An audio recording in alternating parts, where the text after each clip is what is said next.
আজ আমি আপনাদের সাথে শেয়ার করব ফ্রেঞ্চ ফ্রাই। ফ্রেঞ্চ ফ্রাইয়ের জন্য আমি এখানে এই সাইজ করে আলু কেটে নিছি।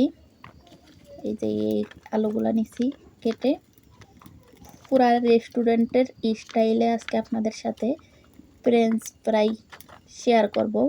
ফ্রেঞ্চ ফ্রাইয়ের রেসিপি যা নামি দামি রেস্টুরেন্টে অনেক টাকা খরচ করে খেতে হয়।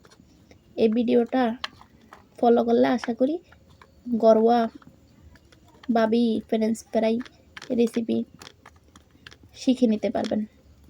তো এখানে আলু কেটে নিছি, এই যে এই আলুগুলা কেটে নিছি। এই দেখেন প্রত্যেকটা আলু কি সাইজ করে কেটে নিছি, দেখে নেন।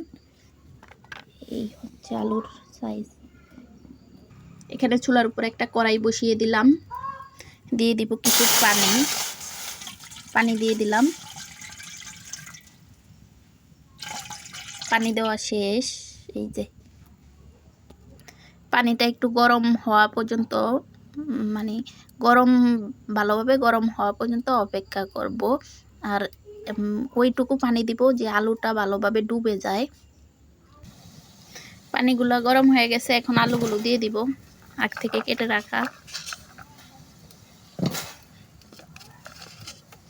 আলু দেওয়া শেষ, এখন একটু নাড়াচাড়া করে নিব। এখন দিয়ে দিব একটু সামান্য পরিমাণ লবণ দিয়ে দিলাম। এখন 3-4টা বলক উঠিয়ে নিব। বলক যারা বোঝেন না, মানে 3-4টা উতরান দিয়ে নিব। 3-4টা বলক উঠিয়ে নিছি, এখন আলুগুলা তুলে নিব।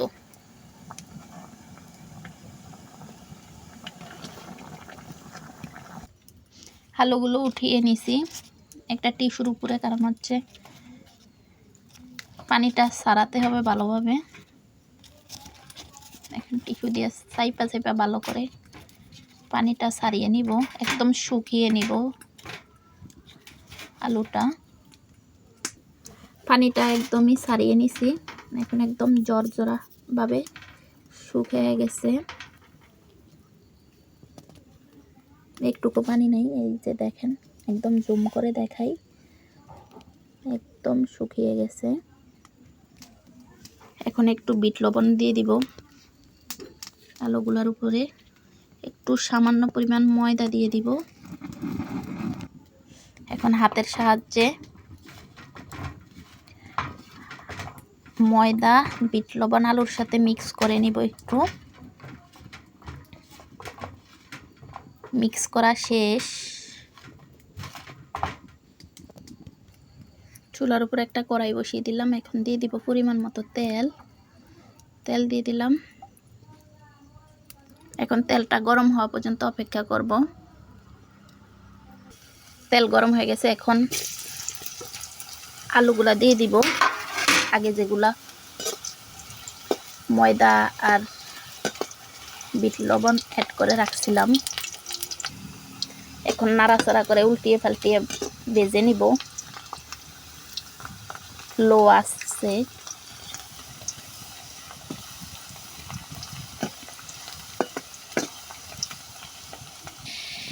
ফ্রেঞ্চ ফ্রাই ভাজা শেষ, এখন তুলে নিব।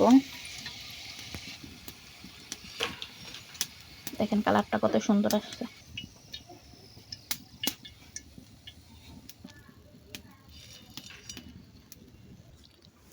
এখন হচ্ছে সস দিয়ে খাওয়ার পালা। দেখেন কালারটা কত সুন্দর আসছে। এখন সস দিয়ে খাবো আমি। বিসমিল্লাহ।